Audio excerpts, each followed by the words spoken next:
Hello everyone, we are from Group 11 and today we will present about legal text that we choose.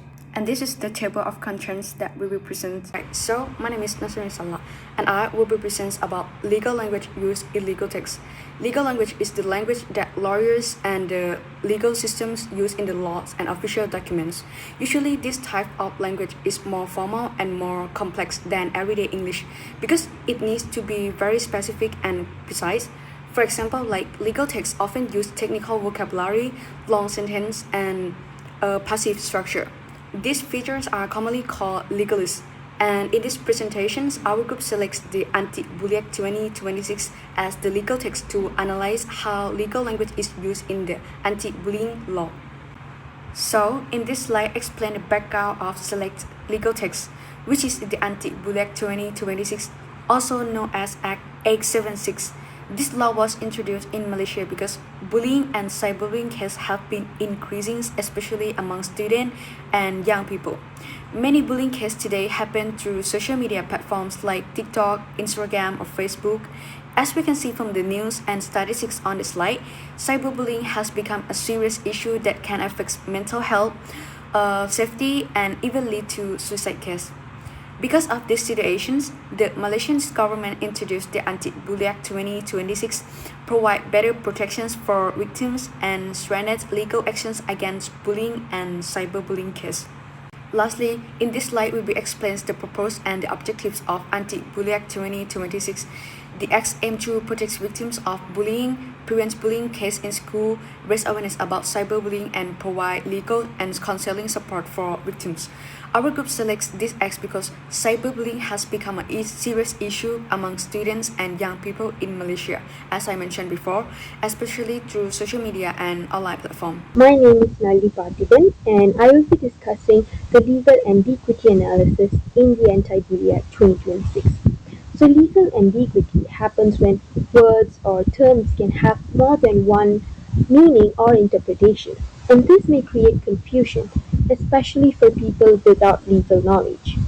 In this act, we identified several terms that could potentially confuse readers, such as may, commission, and liable to.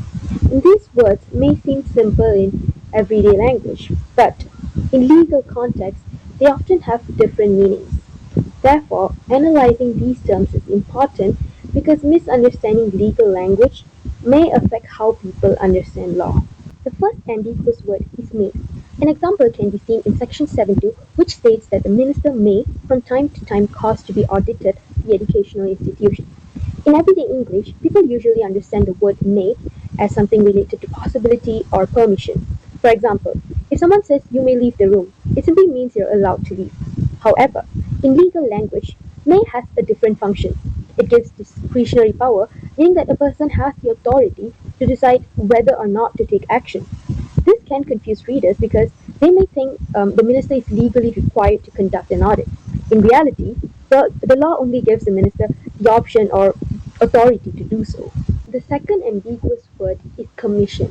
In Section 7.3, the Act states that findings should be submitted to the Commission. In daily life, many people associate the word commission with money earned from sales or work performance. For example, a salesperson may receive a commission after selling products. However, in this act, commission actually refers to the Human Rights Commission of Malaysia. This difference in meaning can create misunderstanding because readers may interpret the word based on their everyday experience instead of its legal meaning. So the use of ambiguous terms can have several effects on readers, especially ordinary people who do not have legal knowledge. First, it can create confusion because people may not fully understand the meaning of certain legal terms. Secondly, it may cause a misunderstanding of legal rights and their responsibilities because readers might interpret these words differently from someone who has legal knowledge. Thirdly, ambiguity may lead to incorrect interpretation of the law, which can affect their decision making. And lastly, it reduces the accessibility of legal documents because legal texts nowadays become more difficult for ordinary people to understand. And according to recent studies on plain language and legal communication, using simpler and clearer language can help um, improve the understanding of public and also make legal information more accessible for them. Hi, I'm Ning Chitima. I'm going to move on to another legal ambiguity analysis, specifically sentence structures. Legal sentence structures are known for their complicated structure that is hard to understand, and this frequently leads to misinterpretation, especially among laypersons. These are two sentence structures we've found in this legal text, which are passive construction and complex sentence. Passive construction is more focused on the action rather than the subject who carries out the action.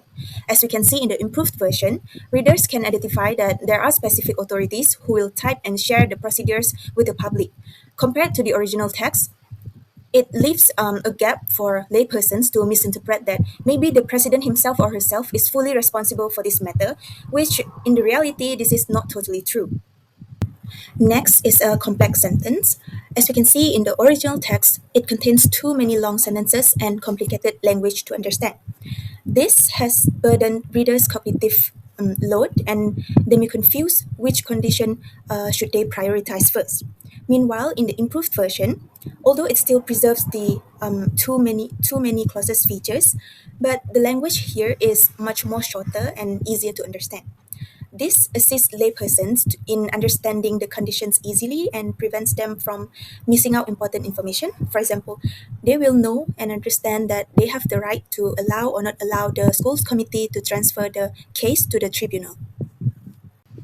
Moving on to the effects of ambiguous sentence structures, experts have also mentioned that the ambiguity is a prominent feature to cause a misunderstanding among laypersons. This is because the ambiguity could reduce readers' comprehension and could create uncertainty. For example, readers with no law background would find it difficult to identify the actor who runs the action when they are reading a passive sentence, and they may misinterpret the subject as someone else who is completely wrong from the original plan. This vagueness could create legal dispute in the end. Hence, this is why sentence structures holds a crucial role in ensuring readers' understanding of a legal text. Hi Doctor, my name is Hakim and now I'm going to continue with plain language. According to Stephen 2014, it refers to the language that is well thought out, well organized and understandable to the client without interpretation, meaning that the audience can read it without further thinking and misunderstanding. There are three criteria stated by Law and Justice Foundation of New South Wales. The first one is simple, clear, and not too long, because if it's too lengthy, the audience can feel bored and not interested to read it. Second one is use relevant community languages, because it relates more to them to understand better. And the last one is to strike a balance between too much and not enough information, meaning that the content must be decent but still impactful and not too lengthy. So this is our example. We will do comparison and also I'll be explaining about the method used and how it actually helps the audience to understand better. So the first one, the method we use is we change the legalese. For example, fails to comply with an award become fails to follow a decision. Commits an offense mean they break the law. So we can see here in plain language version, it is easier and also connects more to the audience because the language used is their community languages. The second one is we maintain the active voice and we don't use passive voice. This is because when we use active voice, it is complete. For example, we know who involved, what action or what happened, and also the explanation towards it. So it helps them to comprehend and understand in easy way. And the last one is we use cause effect structure, especially for document like ours, which shows punishment, fines, and so on for those criminals. So we can see, for example, the cause if they found guilty, the effect is they may be punished as follows. Here is the benefits of plain language among layperson. First, it encourages a close relationship between law and society. For example, an individual becomes a victim of theft. So here we can see the legal document or law become more accessible for the public, and also they know how to react to the situation in an ethical way. Second, time and cost efficiency. For example, a kid got bullied in school. So here, since it relates to our legal document anti-bully, since the parents know how to read due to the plain language, they do not need to directly hire a lawyer or anyone in legislative field because it takes time and cost.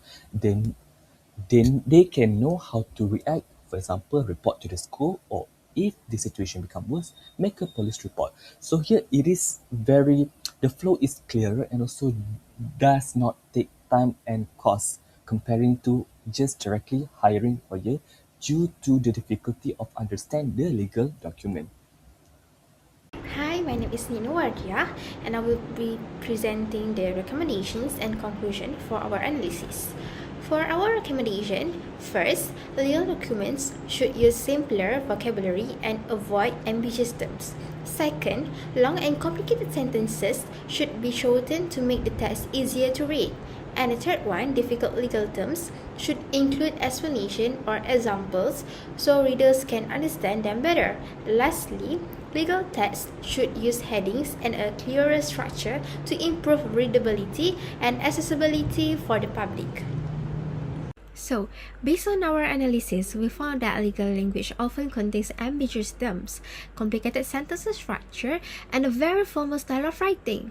These features can make the legal document more difficult for ordinary people to understand what it actually means. So, reader may misunderstand certain words or sentences because the language is too complex for them to understand.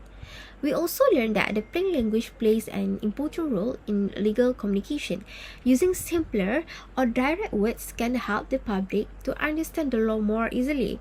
In addition, shorter and clearer sentences can reduce confusion and improve their understanding. These are the references that we used in preparing our analysis. Legal documents should balance legal accuracy with clear communication to ensure that everyone can understand their rights, responsibilities, and the protections provided by the law. That's all from us. Thank you.